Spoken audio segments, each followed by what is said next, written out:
Pregame.com.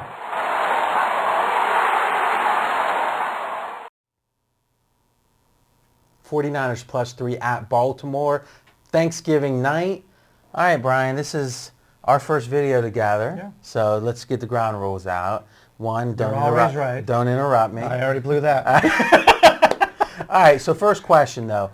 The whole brother connection here, how are you adding that to your handicap? Not at all. Not even consideration. So it's interesting. So the thing that everyone's talking about is the thing that you're saying is irrelevant. Right.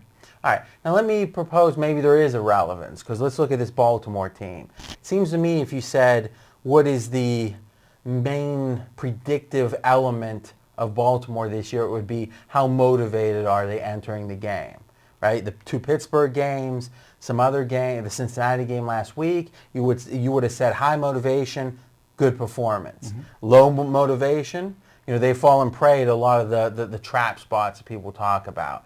Wouldn't the brother connection maybe make this out-of-conference game more important to Baltimore with more intensity than it would have been otherwise? I would say my initial thought was San Francisco would have more motivation because Baltimore's players have been there a long time. The coach has been there a long time. Whereas San Francisco, if you remember, this is the first year for their coach, and the coach has brought them a lot of success this year. Obviously, this is a game where that coach wants to win this game. So I would think, based on the way, a lot of times the players take over the way their coaches are. If you're an outgoing coach, a real go-get-'em coach, your players are that way, the Michael Singletary type of thing. If you're a laid-back coach, your players tend to be laid-back. Well, we've already seen it with the handshake thing earlier in the season.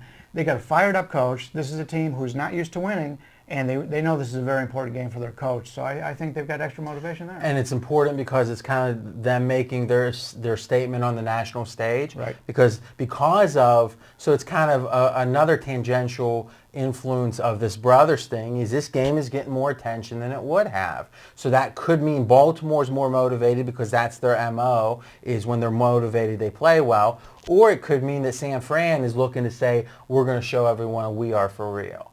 I agree. All right, interesting. Number two, the Thursday factor. All right, to me this is under-considered, I think, by the marketplace. I agree. All right, so give me your thoughts in general on the Thursday factor. Well, this line was 4.5 just last week. Now it's 3 minus 25, basically.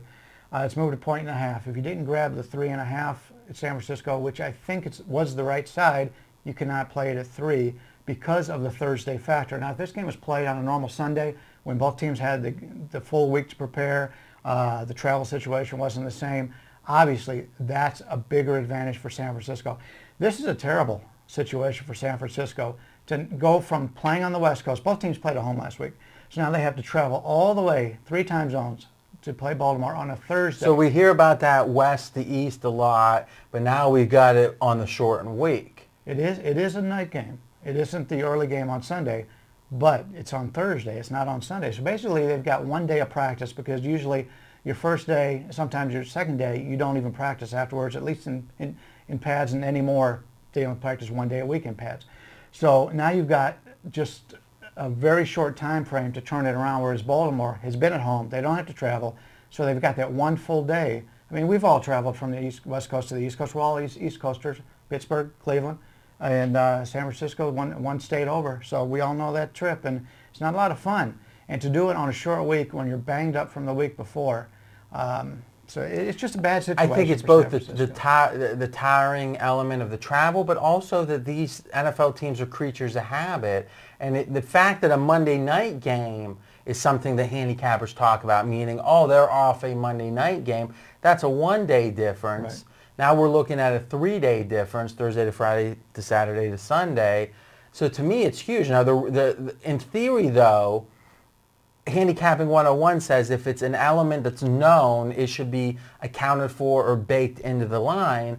But history says, and we've got over 100 reps now, that it's not fully baked into the line, in that if you look at home teams on Thursday, it's just really that simple, who did not have a bye the prior week, because a bye the prior week for the road team is, more, all of a sudden it's not a short week, right? So if you say no buys, The home team is like 59% the last 20 plus years, ATS. That's Thanksgiving Day or Any every Thursday game. Okay. Now I agree. There's a little nuanced difference to Thanksgiving, versus the regular week. But you need to get reps into these trends. So to me, to get over 100, which we have in this trend, I think it tells you this is something that's just undervalued. And personally, on these Thursday games, I'm looking at the home team or I'm looking to fade the game. Now, let me ask you, is it that black and white for you? Would you play, I mean, you would hypothetically, but have you played a road team on Thursday on a regular basis? I look at every game individually. For example, this year, Green Bay is going to Detroit. There's no travel there. They're one state away, Wisconsin to Michigan. I mean, it's really not a situation at all, and both teams played at home last week. So that travel situation, even though they're playing an early game, means nothing to me. Now, wouldn't you say that even if it was 20 miles away, or let's say where the travel isn't the key, but you're in a hotel, you're having to you're out of your routine. I mean, it feels like that the actual 4 hours that they're flying from San Fran to Baltimore, or 5 hours in that case, that doesn't seem like the main factor to me. Is that? But maybe it sounds like is that 5 hours the main factor, or is it that you're out of your routine because you're traveling and it's a short week? Well, you're not only out of your routine; it's the situation you're not normally in. You know how I get when we're taping this on a Wednesday. We normally tape on Thursday, so I don't know about you, and I'm pretty sure with all your radio shows and all the podcasts you do and things you got to write, it really to me, just moving up a day, it's put a little bit more stress on me because I normally have that little routine. And what we're doing, it's not physical, and these guys have a physical job. So it's even more pronounced for them. I agree. All right, so for me, I'm looking hard at Baltimore in general. I also think it's noteworthy that San Fran, for the first time this week in our Vegas rankings, which you can get that at vegasrankings.com, San Fran has a better bias that's now plus ½ point. They're saying for the first time this year and the first time in a long time, I would guess, is that the bettors are more inclined to bet San Fran than what on the objective reason on the field that they might bet them. Do you see that? Do you see that the public is getting behind San Fran at this point? Yep, I agree. Anytime you've got a team that's not losing against the spread, the public's going to fall in love with them. And plus, last week, San Francisco's off and no doubt win. I mean, they could have really had a higher... But you would have thought that was a flat spot for them. Short week. You would have. And then the first half, they kept turning in these touchdowns into field goals. They could have really blown them out. Whereas in the Baltimore game against Cincinnati, and I had Cincinnati plus the 7 in that game, actually 7.5, but for my client 7, we got the push. But in reality, Cincinnati should have had that win, and they had that touchdown called back. So, as a Steeler fan, I wasn't real happy about that. Yeah, well, the people who were watching these games, they said, "Man, they barely beat Cincinnati, and the week before, Pittsburgh beat them pretty handily." So, we always talk about what is fresh in everybody's mind, and what is fresh is, hey, San Francisco's making us a ton of money, and Baltimore's really struggled, and Baltimore's played Monday Night Football. They lose at Jacksonville. I believe it was 2 or 3 weeks ago, they go into Seattle, lose at Seattle, and you made a little point on that earlier. So Baltimore's had a lot of these games in front of national television, and you don't know what you're going to get from Baltimore. You know from this point on what you've gotten in the past for San Francisco, and I think Marco had said in something we did earlier, he says, I keep waiting for San Francisco to stumble. And the public is sitting there and they go, well, maybe they're not going to stumble. Maybe they're for real. And you bring up a great point about ATS results, because people look at that as a number on a piece of paper, 9-0-1 or whatever. But the fact of the matter is that's tangible money.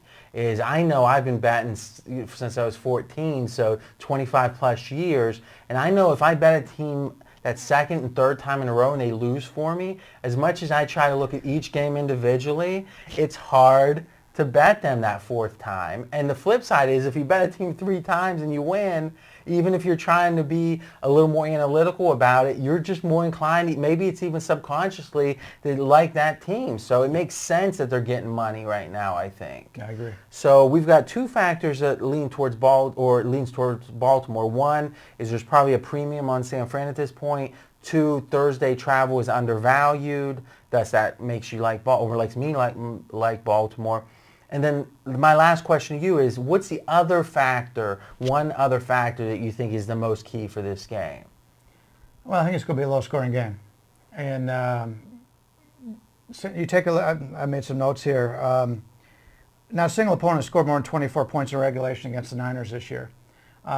We talked about a little bit about the coaches. I think they basically look at the games very similar.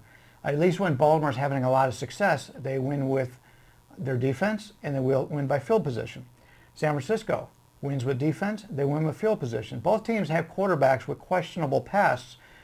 I think you go into this game saying whichever team's quarterback makes the least amount of mistakes is going to get this victory. And since both coaches know the others, I think it's going to be a situation where points are very valuable. So we just barely touched on this, but like I said, it was 4.5 last week. Now it's in between the 3 and 3.5. If you like Baltimore, I would be in no rush to go get it because, as we pointed out, San Francisco is starting to be a public team. So your guess, and remember, whenever we project lines, we only have to be right 6 out of 10 times to make it valuable. Yeah. You're guessing it's going down instead of going up. It's going down, and I'm not saying that Baltimore is not the right side in this game, but if you like Baltimore, you're in no hurry to go get it. All right, well, that's going to be my official strong opinion, is laying the points with Baltimore. Let me ask you, now this Hawaii point shaving scandal is starting to emerge a little bit. Are you familiar with this? There's talk about... I'm very familiar with it because I was down at the Cantor one of those weeks when I was in it, and I was down there with a few other handicappers, and it was when Hawaii played San Jose State. And one half of the game, one team completely dominated as the other team turned the ball over left and right. Just the opposite happened in the second half, and we all turned to each other because we knew the Hawaii situation, because when Timmy Chang was there was a lot of talk about Hawaii throwing games. And so we turned to each other and we go, is Timmy Chang a quarterback? And we kind of laughed about it because there's been a past in that regard. Well, I was going to ask, so after the UNLV game in which they were, Hawaii was 17-point favorites and actually lost the game by 20, and they're the only team this year that was laying 17 or more that lost by more than a touchdown, that the next week of the videos you had a lay. Was there, one of those things from Hawaii? Was there any connection there? No. Just coincidence. No. All right, if you believe that, that's fine. All right, guys, good stuff. Remember, you can get all of our videos in one thread each week. You just go to pregamevideos.com, and we have comments and the notes from all of the participants, and we will answer any questions. Talk to you there.